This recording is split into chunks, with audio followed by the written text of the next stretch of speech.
1500 বছর আগে বলে গেছেন যে ঘরে কুকুর বা জীবজন্তুর ছবি থাকে ওই ঘরে রহমতের ফেরেশতা প্রবেশ করে না। খোদা না খাস্তান ওই ঘরে বসে যদি তোমার মওত হয় তো ঈমানি মওত হবে না, তুমি বেঈমান হয়ে মারা যাবা। কথা ঠিক কিনা? অনেকের ঘরে দেখবেন শখের জন্য এই ছবি। আসসালামু আলাইকুম ওয়া রাহমাতুল্লাহি ওয়া বারাকাতুহু। আলহামদুলিল্লাহ ওয়া কাফা ওয়া সালামুন আলা ইবাদিহিল্লাযীনা ইসতাফা। أما بعد فأعوذ بالله من الشيطان الرجيم. بسم الله الرحمن الرحيم. سبحان الذي أسرى بعبده ليلا من المسجد الحرام إلى المسجد الأقصى. وقال النبي صلى الله عليه وسلم: لا تدخل الملائكة بيتا فيه كلب ولا تساب. اللهم صل على سيدنا ونبينا وشفيعنا وحبيبنا ومولانا محمد صلى الله عليه وعلى آله وأصحابه وبارك وسلم. الحمد لله. আল্লাহ তাবারক ওয়া তাআলার দরবারে লাখো কোটি শুকর ও সুজুদ যে রব্বে করিম আপনাকে আমাকে দুনিয়ার সমস্ত ঝামেলা থেকে ফারেক করে জুমা নামাজ আদায় করার উদ্দেশ্যে মালিকের ঘরে আসার মতো বসার মতো তৌফিক দান করেছে। এজন্য সেই রবের দরবারে অন্তরের স্থল থেকে কালিমাতুশ শুকরিয়া আদায় করি বলে আলহামদুলিল্লাহ। পবিত্র রজব মাস, আজকে রজব মাসের 19 তারিখ। এই মাসটা খুব গুরুত্বপূর্ণ একটা মাস, আল্লাহ তাআলার কাছে পছন্দনীয় একটা মাস। এই মাসটাকে আল্লাহ তাআলা স্বয়ং নিজে সম্মান করে, এজন্য আমাদের উচিত এই মাসকে সম্মান করা। এই মাসে সমস্ত প্রকারের গুনার আসবাব থেকে বেঁচে থাকা। আজকে 19 তারিখ, সামনে আসতেছে শাবান মাস, এরপরেই যে মাসটা আমাদের সামনে মাহে রমজান। কথা বলেন ঠিক কি? তো আল্লাহ তাআলার কাছে দোয়া করতে থাকা, আল্লাহুম্মা বারিক লানা ফি রজব ওয়া শাবান ওয়া বাল্লিগনা রমাদান। রজব এবং শাবানের বরকত নসিব করেন এবং রমজান মাস পর্যন্ত আমাদের হায়াতকে লম্বা করেন। তো রমজান মাস পাইয়ে গেলাম, এখন কি বলবো যে আল্লাহ এখন রমজান পাইছে আর মারিয়ে দেন, এখন মৃত্যু পাঠান, এই কথা বলবো? বলতে ভাই আল্লাহ রমজান যেহেতু পাইছি, রমজানে বেশি বেশি যেন তোমার ইবাদত বন্দি করতে পারি। কথা বলেন ঠিক? এই রমজানের খাতিরে তুমি আরো আমার হায়াতকে লম্বা করে দাও। হাদিসে পাকের ভিতর আসছে যার মৃত্যুটা রমজান মাসে হলো তার কবরে আযাব মাফ হয়ে যাবে। সুবহানাল্লাহ। এসব মৃত্যু সবার ভাগ্যে জোটে না। কথা বলেন ঠিক? যার মৃত্যুটা বাইতুল্লাহ তওয়াফ করা অবস্থায় মারা গেল, কিয়ামত পর্যন্ত যত মানুষ বাস করবে এই কবুলিয়াতের হদের সব তার আমলনামায় যাইতে থাকবে। বলেন সুবহানাল্লাহ। তো এটা বড় দামি মৃত্যু। জুমার দিন যদি কেউ মৃত্যুবরণ করে, হাদিসে পাকের ভিতরে আসছে বৃহস্পতিবার রাত্রে রাত 12টা থেকে নিয়ে শুক্রবার আসর পর্যন্ত কবরের আযাব মওকুফ থাকে, বন্ধ থাকে। তো এই টাইমের ভিতরে যদি কেউ মারা যাইতে পারে তো সমস্ত আযাব হয় না। কি হয় না? আযাব হয় না। হতে পারে এই বন্ধর কারণে আল্লাহ তাআলা কিয়ামত পর্যন্ত বন্ধ করে দিতে পারে। বলেন সুবহানাল্লাহ। এজন্য মালিকের কাছে ভালো মৃত্যু চাওয়া। কি চাওয়া? দুনিয়া থেকে যাবো এটাই বাস্তবতা। বিশ্বাস করি আর না করি একদিন মরতে হবে। মৃত্যুর হাত থেকে আমরা কেউ বাঁচতে পারবো না। তো আল্লাহ তাআলার কাছে ভালো মৃত্যু চাওয়া। আল্লাহ মৃত্যু যেহেতু হবে, ভালো একটা মত দিন, পবিত্র অবস্থায় পবিত্র থাকাকালীন আমার মৃত্যুটা তুমি দিও। মৃত্যুটা যেন রমজান মাসে হয়, জুমার দিন হয়, শবে কদরের দিন হয়, বা শুক্রবার হয়, বা হজ করতেছে এই অবস্থায় যেন আমার মৃত্যু হয়। যাই হোক, আমি আপনাদের খেদমতে পবিত্র কালামুল্লাহ শরীফ থেকে সূরাতুল বনী ইসরাঈলের 15 নম্বর পারা শুরুর কিছু অংশ তেলাওয়াত করছি। বিশ্বনবী জনাবে মুহাম্মদ রাসূলুল্লাহ সাল্লাল্লাহু আলাইহি ওয়াসাল্লামের অসংখ্য অগণিত হাদিসের ভিতর সহিহ একটা হাদিস আপনাদের খেদমতে তেলাওয়াত করছি। এই আয়াত এবং হাদিসকে সামনে রেখে নিজের ফায়দার জন্য, জাতির ফায়দার জন্য কিছু কথা বলতে থাকা, শুনতে থাকা, আল্লাহ তাআলা যেন সকল ভাইদেরকে কথার উপর আমল করার তৌফিক দান করেন। আল্লাহ তাআলা বলেন, সুবহানাল্লাযী আসরা বিআবদিহি লাইলান মিনাল মাসজিদিল হারাম ইলাল মাসজিদিল আকসা। পবিত্র সেই সত্তা যিনি তার বান্দা মুহাম্মদ সাল্লাল্লাহু আলাইহি ওয়াসাল্লামকে মসজিদুল হারাম থেকে মসজিদুল আকসা পর্যন্ত ভ্রমণ করেছেন। বলেন সুবহানাল্লাহ। তো এতটুকু শুধু কোরআনের আয়াত দ্বারা সাবিত হয়। রাসূলের মিরাজের বর্ণনা কোরআনে কারীমের ভিতর সূরা বনী ইসরাঈলের 1 নম্বর আয়াতে এই যে আমি যতটুকু তেলাওয়াত করছি এতটুকু দ্বারা সাবিত হয় যে নবীর মিরাজ হয়েছে। কথা বলেন ঠিক কি? দিনটা কবে? তো 26 তারিখ যাইয়া 27 তারিখ রজনীতে আল্লাহ রাসূল সাল্লাল্লাহু আলাইহি ওয়াসাল্লামের হায়াত বাকি রেখা কিছু হায়াত থাকতে আল্লাহ তাআলা এই দুনিয়া থেকে উঠাই নিয়ে তার বাড়ি নিয়ে গেছে। বলেন সুবহানাল্লাহ। বাড়ি নিয়ে জান্নাত জাহান্নাম সব কিছু ভ্রমণ করাইয়া আল্লাহ তাআলার সাথে বৈঠকে 10 বার আল্লাহ তাআলার সাথে কথা বলছে। বলেন সুবহানাল্লাহ। একই ইদ্রাসে 10 বার কথা বলা ওই রীতি আবার দুনিয়ায় ফিরে আসছে। সময়টা গেছে 27 বছর। কয় বছর? 27 বছর। আল্লাহু আকবার। তো কিছু জমি কিছু আলোচনা করছিলাম, বাকি আলোচনা ইনশাআল্লাহ ফিনিশিং দেওয়ার চেষ্টা। আমার তৌফিক ইল্লাহ। তো আল্লাহ রাসূল সাল্লাল্লাহু আলাইহি ওয়াসাল্লাম উম্মে হানির ঘরে, তার ফুফির ঘরে বিশ্রাম করতেছে। এশার নামাজের পরে ঘুমাইতেছেন। তার চাচিদান হলো বারান্দায় শোয়া, আর বিশ্বনবী জনাবে মুহাম্মদ রাসূলুল্লাহ সাল্লাল্লাহু আলাইহি ওয়াসাল্লাম ঘরের ভিতরে শোয়া। ঘর দরজা সব কিছু বন্ধ, সাত ফাইটা ফাঁক হয়ে গেছে। জিবরিল আলাইহিস সালাম এখান থেকে ওইটা আল্লাহ রাসূলের পায়ের কাছে যে বলতেছে, ইয়া রাসূলুল্লাহ ইয়া হাবিবাল্লাহ আপনি জাগেন। বলেন না সুবহানাল্লাহ। আল্লাহ রাসূলের জাগাইছে। এই সময় জিবরিল কোন বার্তা নিয়ে আসছে, কোন ওহী নিয়ে আসছে কিনা? তো বলতেছে, ইয়া রাসূলুল্লাহ ইয়া হাবিবাল্লাহ যদি কষ্ট না মনে করেন একটু বাহিরে আসেন, কিছু পার্সোনাল কথা আছে। কি আছে? তো বাহিরে নিয়ে জমজম কূপের কাছে নিয়ে গেছে। নবীকে নিয়ে যাইয়া আল্লাহ রাসূল সাল্লাল্লাহু আলাইহি সাল্লামকে বসাইছে। জমজম কূপের পাশে নিয়ে বসাইয়া নবীর সিনা কাটছে। কি করছে? কুদরতি অপারেশন। এইভাবে সিনা কাইটা ভিতরে যা যা আছে, রূহ, হাড়, বাল্ব যা যা আছে সব বের করছে। বের কইরা হযরতে জিবরিল আলাইহিস সালাম ওই জমজমের কূপের পানি দিয়া ধুইয়া সুন্দরভাবে পরিষ্কার কইরা আবার ভিতরে সেট করে দিয়েছে। কাটতেও কোনো কষ্ট হলো না, নবী ব্যথাও পাইল না, সেলাইও লাগলো না, এমনি ভালো হয়ে গেল। বলেন না সুবহানাল্লাহ। এইটাকে আমার ভাষায় আমি বলি এটাকে কুদরতি অপারেশন। না আপনারা বলবেন মেডিকেল অপারেশন। মেডিকেল অপারেশন, কুদরতি অপারেশন। তো এই কুদরতি অপারেশন নবীর হায়াতে 63 বছরের হায়াতে জিন্দেগিতে 4 বার হয়েছে। কয়বার? সিনা চাক যাকে বলা হয়। কি বলা হয়? সিনা চাক 4 বার হয়েছে। 1 নম্বরে হলো 4 বছর বয়স যেদিন, ওই দিন নবীর এই ঘটনা ঘটছে। যেদিন থেকে 10 বছর বয়স সময় ঘটনা ঘটেছে। যেদিন নবী হবেন, নবী কবে? আসমান জমিন লৌহ কলম যা কিছু আল্লাহ তাআলা বানাইছেন, সৃষ্টি করছে, এই সৃষ্টি করার আগেও আল্লাহ কলমে আল্লাহ তাআলা তার হাবিবকে নবী হিসাবে গ্রহণ করছে। বলেন সুবহানাল্লাহ। তো দুনিয়ার মানুষের কাছে নবী কবে হইলেন?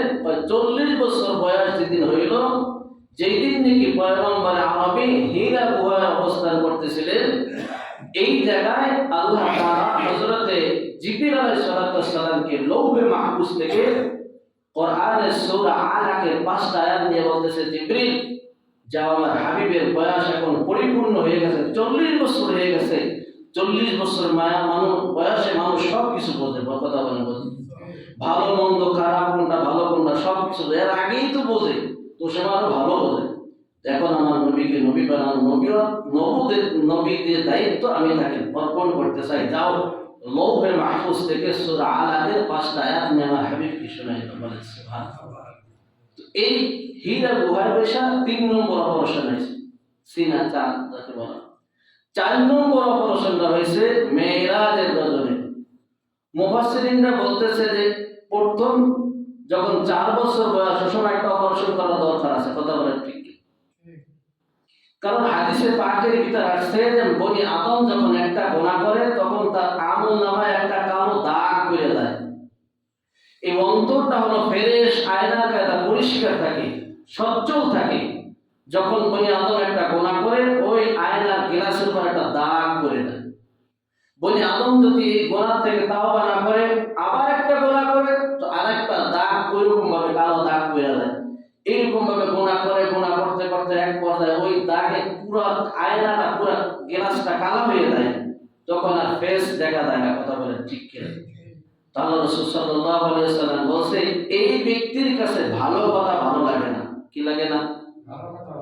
রোজা ভালো লাগে না, নামাজ ভালো লাগে না, হজ ভালো লাগে না, যাকাত ভালো লাগে না, দুনিয়ার যত ভালো কাজ আছে এগুলো ওই ব্যক্তির কাছে ভালো লাগে না। কারণ কি? তার অন্তর কি হয়ে গেছে? নষ্ট হয়ে গেছে। কি হয়ে গেছে? নষ্ট হয়ে গেছে, মরিচিকা পড়ে গেছে।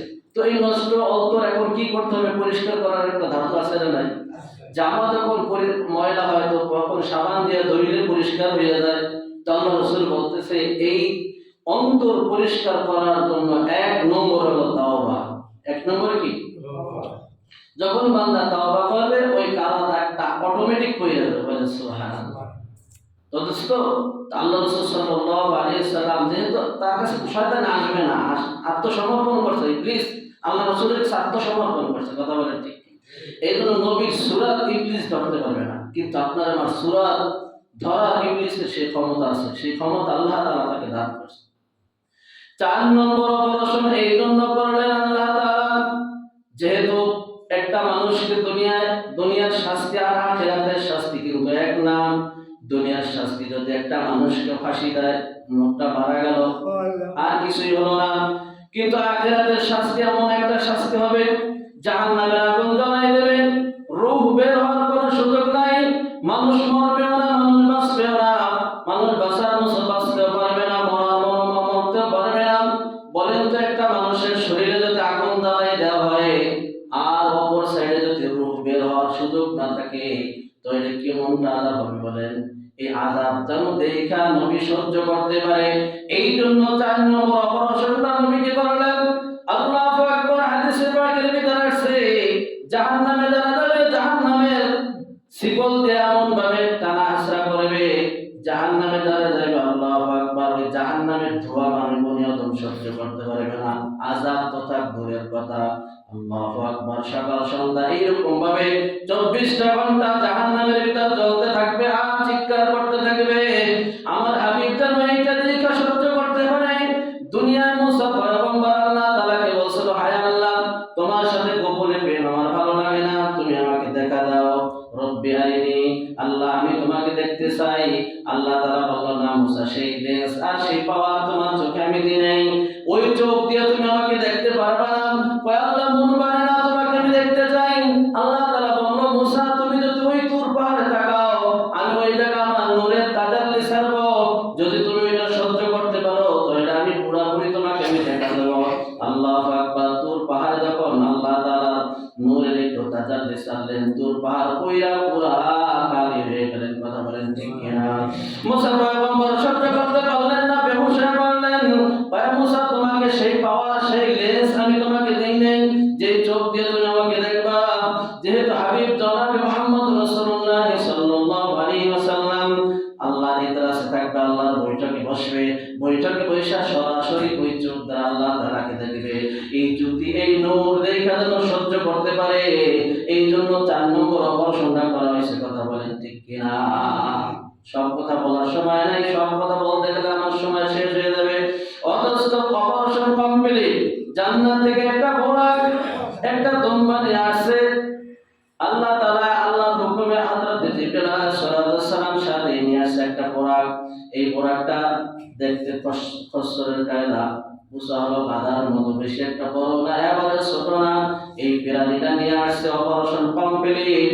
এবার বোরাকে আল্লাহ রাসূল সাল্লাল্লাহু আলাইহি ওয়াসাল্লামকে বলতেছে, ইয়া রাসূলুল্লাহ, ইয়া হাবিবাল্লাহ, আপনি বোরাকে উঠুন।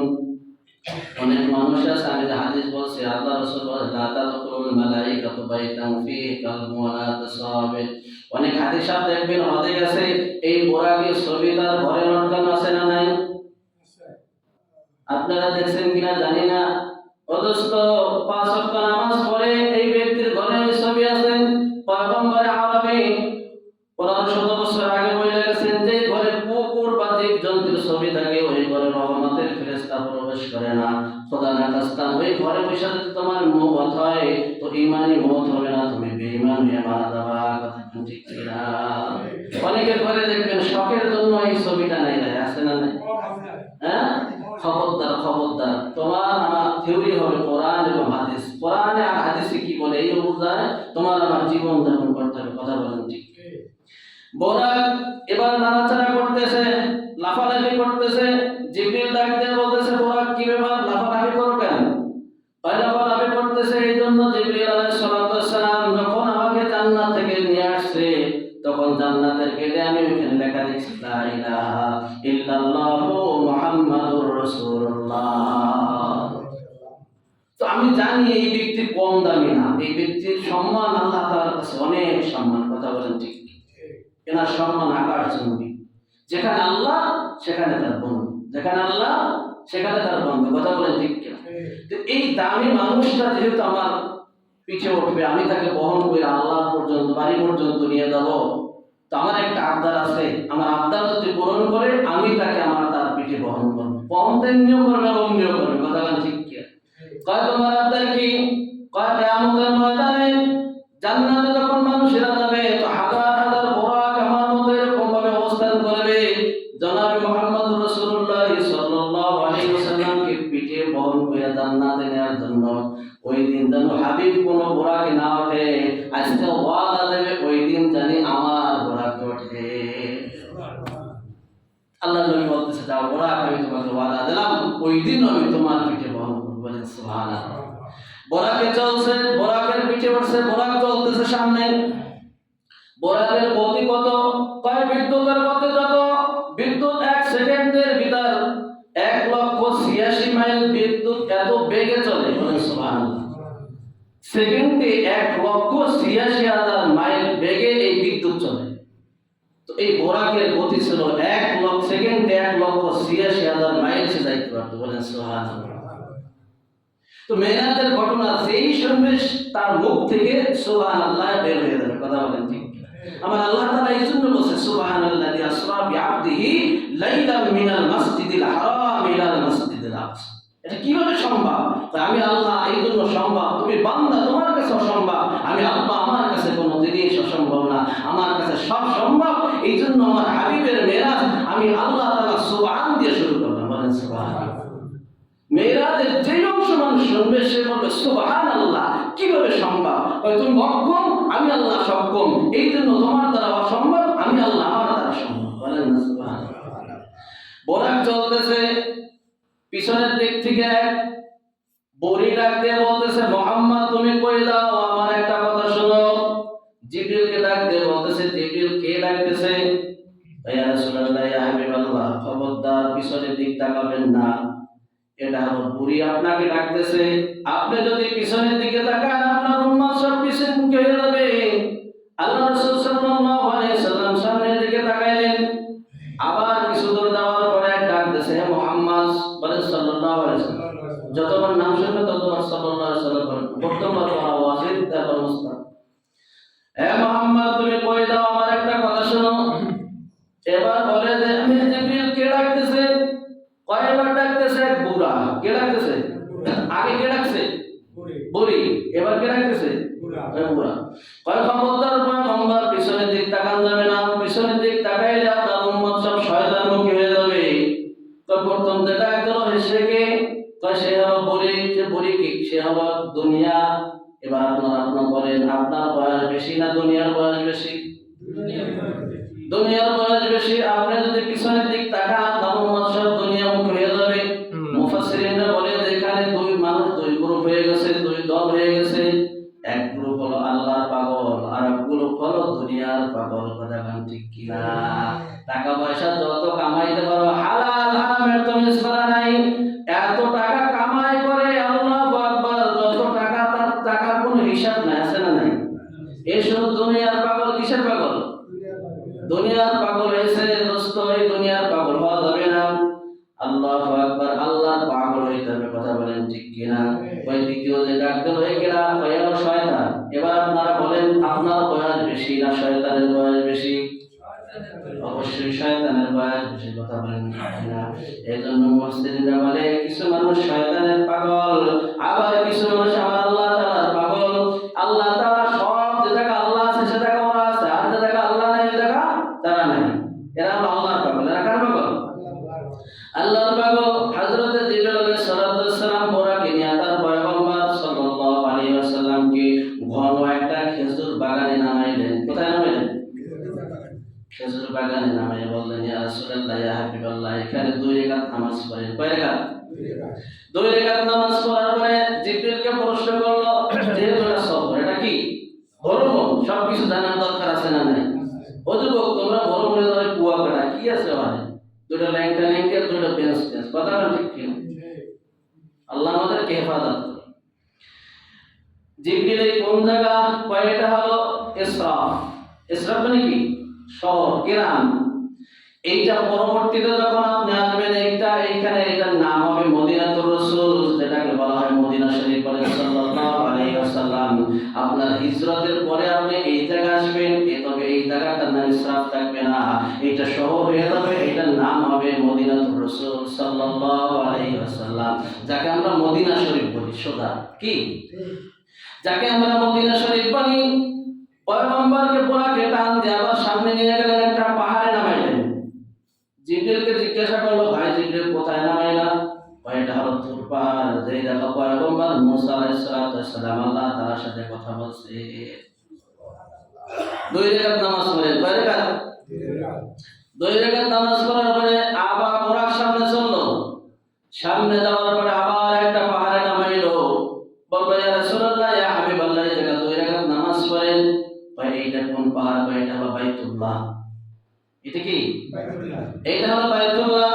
হযরত মারিয়াম আলাইহিস সালাম তার সন্তান ঈসা আলাইহিস সালামকে এই জায়গা ভূমিষ্ঠ করছে। এজন্য এর শুকরিয়া আদায় করার জন্য 2 রাকাত নামাজ পড়েন।